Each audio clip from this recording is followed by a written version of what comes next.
ಆಚಿ ಮಸಾಲ. ಎಂತ ಅಡಿಗೆಯ ರುಚಿಯಾಗೋ ರಹಸ್ಯವು 20 ರೂಪಾಯಿ. ನೈಸ್ ರಸ್ತೆಯಲ್ಲಿ ಟೋಲ್ ಕಟ್ಟಬೇಕಾ ಬೇಡವಾ? ಈಗ ಬೆಂಗಳೂರಿನ ವಾಹನ ಸವಾರರನ್ನ ಕಾಡ್ತಿರುವ ಅತಿದೊಡ್ಡ ಗೊಂದಲ ಇದು. ಕೇಂದ್ರ ಸಚಿವ ಎಚ್.ಡಿ. ಕುಮಾರಸ್ವಾಮಿ ಅವರ ಒಂದು ಬಾಂಬ್ ರಾಜ್ಯ ರಾಜಕೀಯದಲ್ಲಿ ಭಾರೀ ಬಿರುಗಾಳಿ ಎಬ್ಬಿಸಿದೆ. ನೈಸ್ ಅಕ್ರಮದ ಸುತ್ತ ಸುತ್ತಿಕೊಳ್ತಿರುವ ಈ ರಾಜಕೀಯ ಮಹಾಸಮರದ ಎಕ್ಸ್ಕ್ಲೂಸಿವ್ ವರದಿ ಇಲ್ಲಿದೆ.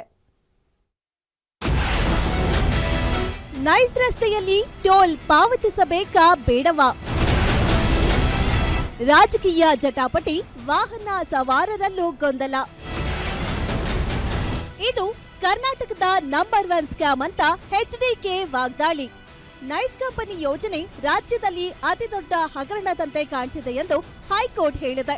ಈ ಕಾರಣಕ್ಕಾಗಿ ಇಡೀ ಯೋಜನೆಯನ್ನ ರಾಜ್ಯ ಸರ್ಕಾರ ತನ್ನ ಸ್ವಾಧೀನಕ್ಕೆ ಪಡೆದುಕೊಳ್ಳಬೇಕು ಹಾಗೂ ವಾಹನ ಸವಾರರು ನೈಸ್ ರಸ್ತೆ ಬಳಕೆಗೆ ಟೋಲ್ ಕಟ್ಟಬಾರದು ಎಂದು ಕೇಂದ್ರ ಸಚಿವ ಎಚ್.ಡಿ. ಕುಮಾರಸ್ವಾಮಿ ಕರೆ ನೀಡಿದ್ದಲ್ಲದೆ ಕಂಪನಿ ಮತ್ತು ಸರ್ಕಾರದ ವಿರುದ್ಧ ಸಮರ ಸಾರಿದ್ದಾರೆ.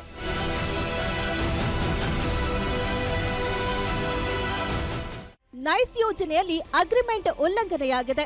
30 ವರ್ಷ ಮುಗಿದ್ರೂ ಅಕ್ರಮವಾಗಿ ಟೋಲ್ ವಸೂಲಿ ಮಾಡ್ತಿದ್ದಾರೆ. ರೈತರಿಗೂ ಇಂದಿಗೂ ಸೂಕ್ತ ಪರಿಹಾರ ಸಿಕ್ಕಿಲ್ಲ, ಭೂಮಿಯೂ ಇಲ್ಲ. ಇದು ಕರ್ನಾಟಕದ ನಂಬರ್ 1 ಸ್ಕ್ಯಾಮ್ ಎಂದು ಕೋರ್ಟ್ ಹೇಳಿದೆ. ಈ ಕಂಪನಿಗೆ ಸರ್ಕಾರ ಶರಣಾಗಿದೆ. ಸಾರ್ವಜನಿಕರು ಯಾರು ಕೂಡ ನೈಸ್ ರಸ್ತೆಗೆ ಟೋಲ್ ಪಾವತಿ ಮಾಡಬೇಡಿ ಅಂತ ಕುಮಾರಸ್ವಾಮಿ ನಿರಂತರವಾಗಿ ಗುಡುಕ್ತಿದ್ದಾರೆ. ನೈಸ್ ರಸ್ತೆಯ ಟೋಲ್ ವಿಷಯದಲ್ಲಿ ಎಂಥದೋ ಬೃಂದಾವನ ಏನೇನು ಹೇಳ್ಕೊಂಡವ್ರೆ. ನಾವು ಯಾವ ಬೃಂದಾವನಕ್ಕೂ ಕೈ ಮುಗಿತೀವಿ, ಅದು ಬೇರೆ ಬೃಂದಾವನ. ಅವ್ರದ್ದು ಇದೆಯಲ್ಲ ಬೃಂದಾವನಗಳು. ದಿನ ಸೂಟ್ಕೇಸ್ ಇಟ್ಕೊಂಬರೋರನ್ನ ಎಲ್ಲೆಲ್ಲಿ ಭೂಮಿ ಸಿಗ್ತದೆ ಅಂತ ಹೇಳಿ ಲಪಟಾಯಿಸ್ತಕ್ಕಂಥ ಕೆಲಸ ಮಾಡ್ತಕ್ಕಂಥ ಬೃಂದಾವನ ಕಟ್ಟಿಲ್ಲ ನಾವು. ನಮ್ಮ ಸಂಸ್ಕೃತಿಯ ಬೃಂದಾವನ ಕಟ್ಟಿ ಪೂಜೆ ಮಾಡೋರು ನಾವು. ಎಚ್ಡಿಕೆ ಅವರ ಟೋಲ್ ಕಟ್ಟಬೇಡಿ ಅನ್ನೋ ಕರೆಯ ಬೆನ್ನಲ್ಲೇ ಕಾಂಗ್ರೆಸ್ ಪಾಳೆಯದಿಂದ ತೀಕ್ಷ್ಣ ಪ್ರತಿಕ್ರಿಯೆಗಳು ವ್ಯಕ್ತವಾಗಿವೆ. ಮಾಜಿ ಸಂಸದ ಡಿಕೆ ಸುರೇಶ್ ಮತ್ತು ಸಚಿವ ಬಾಲಕೃಷ್ಣ ಕುಮಾರಸ್ವಾಮಿ ವಿರುದ್ಧ ನೇರ ವಾಗ್ದಾಳಿ ನಡೆಸಿದ್ದಾರೆ. ಜನರನ್ನ ಎತ್ತಿಕಟ್ಟಿ ರಾಜಕೀಯ ಮಾಡುವುದೇ ಕುಮಾರಸ್ವಾಮಿ ಕಸುಬು ಎಂದು ಕಿಡಿಕಾರಿದ್ದಾರೆ. ಅಷ್ಟೇ ಅಲ್ಲದೆ ಕೇಂದ್ರ ಸಚಿವರಾಗಿ ಈ ರೀತಿ ಜನರನ್ನ ಉದ್ರೇಕಿಸುವುದು ಸರಿಯೇ? ಮಾಡುವುದೆಲ್ಲ ಅನಾಚಾರ, ಮನೆ ಮುಂದೆ ಬೃಂದಾವನ ಎನ್ನುವಂತಿದೆ ಇವರ ಕತೆ.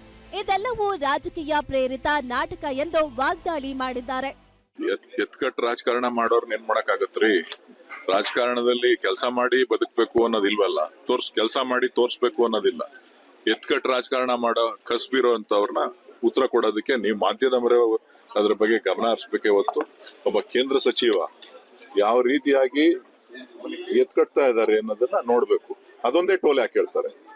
ಎಲ್ಲಾ ಟೋಲ್ಗೂ ಹೇಳಿ, ಯಾವ ಟೋಲ್ಗೂ ದುಡ್ಡು ಕಟ್ಬೇಡಿ ಅಂತ ಹೇಳ್ಬಿಟ್ಟು ಎಲ್ಲಾ ಟೋಲ್ಗೂ ಹೇಳಿ. ಮಾಡೋದೆಲ್ಲ ಅನಾಚಾರ, ಮನೆ ಮುಂದೆ ಬೃಂದಾವನ. ನೀವು ಅವ್ರಿಗೆ ಬೆಂಬಲ ಕೊಡ್ತೀರಿ, ಅವ್ರು ಮಾತಾಡ್ತಾರೆ. ಅವ್ರಿಗೆ ಏನ್ ಕಾಣಿಸ್ತಾ ಇದೆ? ಮುಖ್ಯಮಂತ್ರಿಗಳಿಗೆ ಕೆಟ್ಟ ಹೆಸರು ಬರ್ಬೇಕು. ಅವ್ರ ಮನಸ್ಸಲ್ಲಿರ್ತಕ್ಕಂಥ ಉದ್ದೇಶನೇ ಅದು. ಹೊಟ್ಟೆ ಒಳಗಡೆ ತೊಳಸ್ತದೆ ಅವ್ರಿಗೆ. ಅವ್ರನ್ನ ಡಿ.ಕೆ. ಶಿವಕುಮಾರ್ ಅವ್ರನ್ನ ನೋಡಿದ ತಕ್ಷಣ ಹೊಟ್ಟೆ ಒಳಗೆ ತೊಳಸಕ್ ಶುರು ಆಗ್ಬಿಡ್ತದೆ. ಅದಕ್ಕೋಸ್ಕರ ಹಿಂಗೆಲ್ಲ ಮಾತಾಡ್ತಾರೆ. ಕೋರ್ಟ್ ಅಲ್ಲಿ ಇದೆ ರೀ, ಅಷ್ಟು ಸುಲಭ ಮಾಡಕ್ ಆಗಲ್ಲ. ಕೋರ್ಟ್ ಅಲ್ಲಿ ಇದೆ. ಕೋರ್ಟ್ ಅಲ್ಲಿ ಸಾಧಕ ಬಾಧಕ ಎಲ್ಲ ಚರ್ಚೆ ಮಾಡಿ ಕಮಿಟಿ ಮಾಡಿರೋ ಮುಖ್ಯಮಂತ್ರಿಗಳು ನಮ್ಮನ್ನು ಕೂಡ ಅದಕ್ಕೆ ಆ ಕಮಿಟಿಗೆ ಹಾಕಿದ್ದಾರೆ. ನನ್ನನ್ನ ಚಲುವರಾಯ ಸ್ವಾಮಿ ಅವ್ರನ್ನ ಮತ್ತೆ ಪರಮೇಶ್ವರ್ ಅವರ ಅಧ್ಯಕ್ಷತೆಯಲ್ಲಿ ಕಮಿಟಿ ಮಾಡವ್ರೆ. ಆ ಸಬ್ ಕಮಿಟಿಗೆ ತೀರ್ಮಾನ ಆದ್ಮೇಲೆ ಕ್ರಮ ತಗೊಂಡಿದೆ. ಒಟ್ಟಿನಲ್ಲಿ ನೈಸ್ ಟೋಲ್ ವಿಚಾರ ಈಗ ಎಚ್ಡಿಕೆ ವರ್ಸಸ್ ಕಾಂಗ್ರೆಸ್ ನಾಯಕರ ನಡುವಿನ ಹೈ ವೋಲ್ಟೇಜ್ ಯುದ್ಧವಾಗಿ ಮಾರ್ಪಟ್ಟಿದೆ. ರಾಜಕಾರಣಿಗಳು ಪರಸ್ಪರ ಆರೋಪ ಪ್ರತ್ಯಾರೋಪಗಳಲ್ಲಿ ನಿರತರಾಗಿದ್ದಾರೆ. ನಡು ರಸ್ತೆಯಲ್ಲಿ ಸಿಕ್ಕಿ ಹಾಕೊಂಡು ಬಲಿಯಾಗ್ತಿರುವುದು ಮಾತ್ರ ಸಾಮಾನ್ಯ ವಾಹನ ಸವಾರರು. ಸರ್ಕಾರ ತಕ್ಷಣ ಮಧ್ಯಪ್ರವೇಶಿಸಿ ಈ ಗೊಂದಲಕ್ಕೆ ಶೀಘ್ರವೇ ತೆರೆ ಎಳೆಯಬೇಕಿದೆ. Durgesh Naik, political bureau, guarantee news, Bengaluru.